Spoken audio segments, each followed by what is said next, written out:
Is there a real threat right now to the US dollar status? Good evening, folks, and welcome back to another episode of Silver Dad Knows. Remember, always live with no edits. If this is your first time here, hit that subscribe button now, as you're gonna like what I'm about to say. Super awesome piece right here. And growing up, my dad always said that Yoda was the most powerful Jedi, more powerful than Darth Vader. And I don't mean to offend anybody, because I'm sure that's offending some diehard Star Wars fans, but that's what my dad would always say. And according to him, he was a diehard Star Wars fan. He saw Star Wars when it first was released. This was back like in the early 1970s or late 1970s. You get what I'm saying, but he goes back that far. I just want to point out right now, while everybody views this as Baby Yoda, this actually is not Baby Yoda. Believe the name is, what was their name? Grogu. Grogu from the Mandalorian series. That's who it is, Grogu. I hope I'm pronouncing that right. But yeah, so awesome piece right here. But I'm going to call it Baby Yoda. So Baby Yoda is an AppMex exclusive with a worldwide mintage of only 50,000 coins. Real quick, just want to show the verse.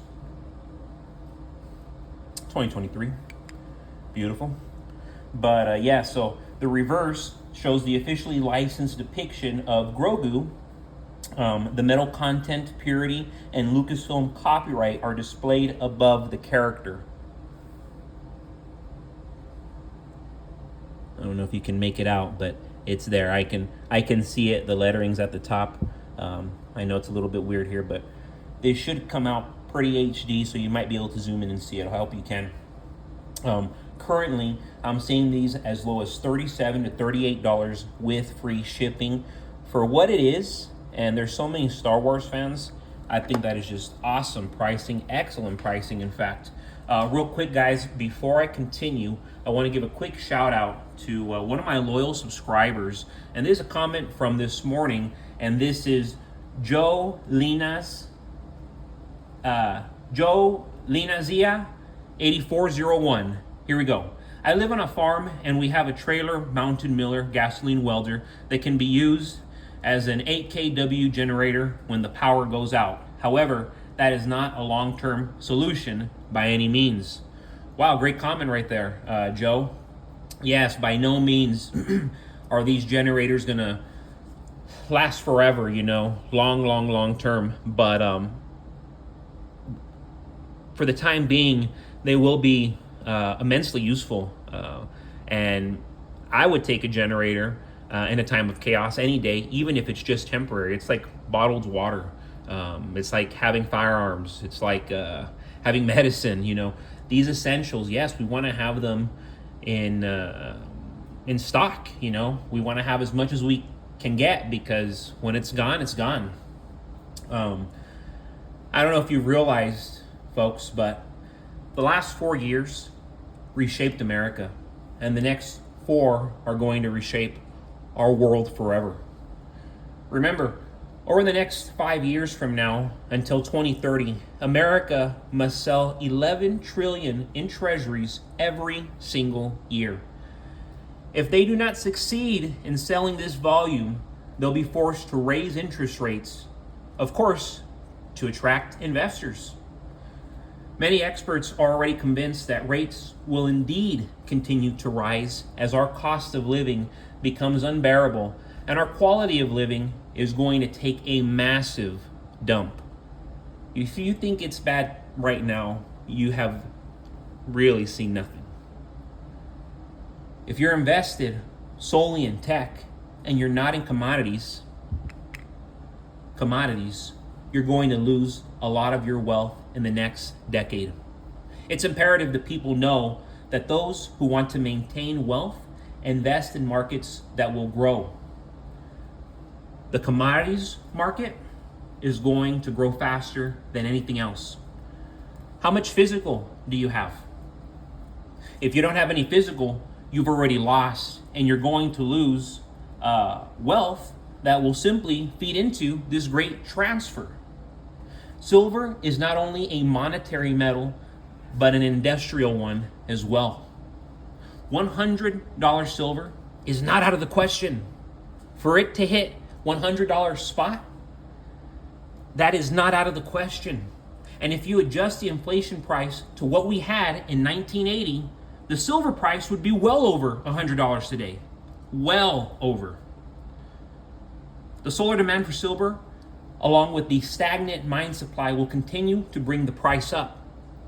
A deficit will eventually turn into a shortage where people can no longer get silver the way they can right now today. And if they are able to, it's going to cost 3 to 4 times the price. So for those not taking advantage right now, it truly blows my mind. You have all the opportunity to hedge yourself against this storm. It just doesn't make sense to me why you're already not set up. Assuming you're not. I hope you are, because I know a lot of my subscribers already are. Solar power will continue to play a major role in this process. The silver market is already in a deficit between industrial uses and investment demands. More and more silver is being demanded by the day.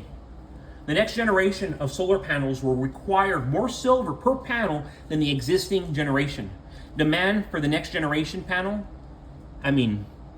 just panels across the board, that's spiking. The demand is spiking. Owning assets is the way to go. Own assets that you can hold on to when things get tough. And see, I have my asset. This is one of my assets. I have this right now. And I know I can count on it. And right now, even though things aren't tough, I can count on it. It's beautiful. So right here, folks, a little bit beat up, but still charming. 1912 Barber dime. Struck in 1912, the same year the ocean liner hit an iceberg and sank during its maiden voyage. This 90% silver coin displays Charles Barber's classics Liberty head. So, it's very interesting. These 1912 Barber dimes, they had a mintage of over 19 million coins. Of course, these were struck at the Philadelphia Mint. So yes, this was a large mintage, and the 1912 Barber dime is one of the most common in the series. The design of this coin features a right-facing Lady Liberty on the obverse, wearing an olive branch crown with a ribbon, and a headband with Liberty inscribed on it.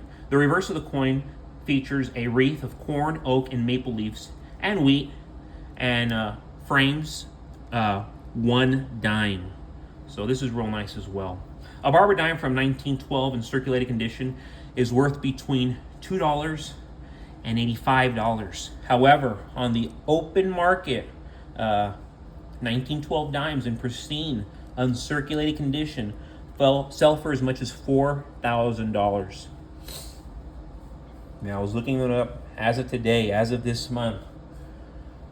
The last one sold for about $4,000, and of course, just in spectacular, excellent condition. Obviously this one is worn, but it's very charming and has a very nice appeal to it. You can just tell the quality going over a century ago. This is, of course, 112 years ago, because we're in 2024. This is 1912. And it's just wild because, I have a piece of history, and it makes you wonder, okay, where was this coin? How far has this coin traveled? And it would shock people. If we were to find the origins of where this coin has been and traveled to, it would be shocking. Of course, we won't know, but it's very cool to imagine. And yeah, I recently got this little baby Yoda, and aside from it being a nice, cute image, I know that it's going to sell very quickly because Star Wars, it's timeless. And hate Disney, love Disney. I understand it's very controversial. Disney sells. At the end of the day, it's still selling. But yes, I know that it's a nice piece, and yeah, I can have it in the collection. diversifies it. I would not tell you, hey, buy a bunch of these. No, definitely not. But hey, man, if you have a nice collection like this, add one. Just have it. It's always going to sell for what you bought it for. Most likely, you're going to be able to make a nice $10, $20, $30 premium. I assure you that. But folks, as always, thank you so much for joining us for another episode of Silver Dad Knows. God bless you. God bless your household. God bless America.